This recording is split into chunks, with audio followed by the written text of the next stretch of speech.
Algunos lugares que pueden ser casas abandonadas o habitadas, edificios de gobierno, hospitales, colegios, edificios públicos, concentran o manifiestan presencias espirituales malignas.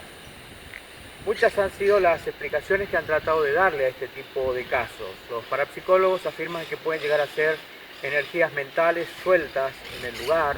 Los espiritistas afirman que lo que ocurre es que hay almas que están escapadas del cuerpo pero que todavía no llegan a su lugar definitivo. Entonces están como atrapadas entre estas dos dimensiones, entre lo físico y la materia. Pero la Biblia nos habla de lugares contaminados. Y estos lugares contaminados en lo espiritual se refiere a lugares con presencia de espíritus malos, de demonios básicamente. Lo que abre las puertas para que esos espíritus puedan entrar en un lugar puede ser hechos trágicos, violentos, como derramamientos de sangre, invocaciones o rituales hechos en el lugar, algunas ofrendas o ceremonias ocultistas o satanistas en esos lugares son los que abren puertas y posibilidades de que esos espíritus puedan llegar a ese lugar. La manera en la que se manifiestan puede ser de manera visible.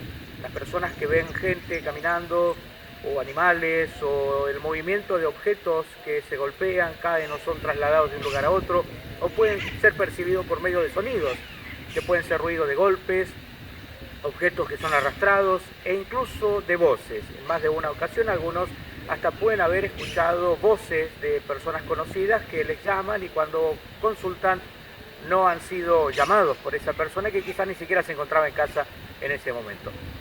¿Qué hacer cuando estamos en lugares donde hay este tipo de manifestaciones? Como a veces es difícil el conocer el verdadero origen, lo más adecuado para hacer es hacer una oración general, pidiendo perdón a Dios por cualquier cosa que se haya realizado en ese sitio y que lo haya contaminado.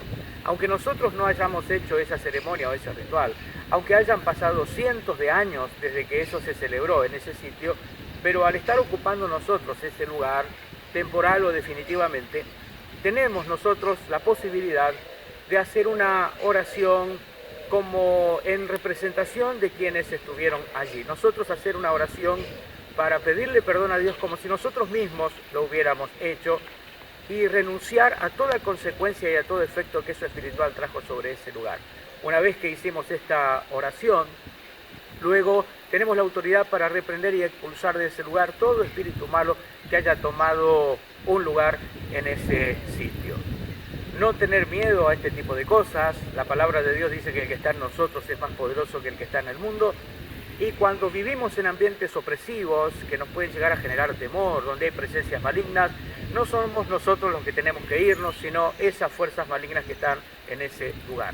Como hijos de Dios, como pueblos de Dios, tenemos la autoridad para liberar esos lugares también y vivir nosotros en un ámbito mucho más agradable, completamente libre y en paz, quitando todo ese tipo de obstáculos y de presencias extrañas.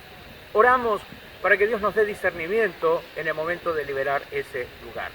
Padre, en el nombre de Jesús, oramos, Señor, para que tu Espíritu Santo nos guíe y nos muestre lugares específicos y estratégicos, objetos que hayan podido ser colocados allí, enterrados o dejados en algún lugar. Guíanos para poder descubrirlos y romper completamente toda maldición sobre ese lugar. En el nombre de Jesús, gracias te damos, Señor. Amén. Bendiciones.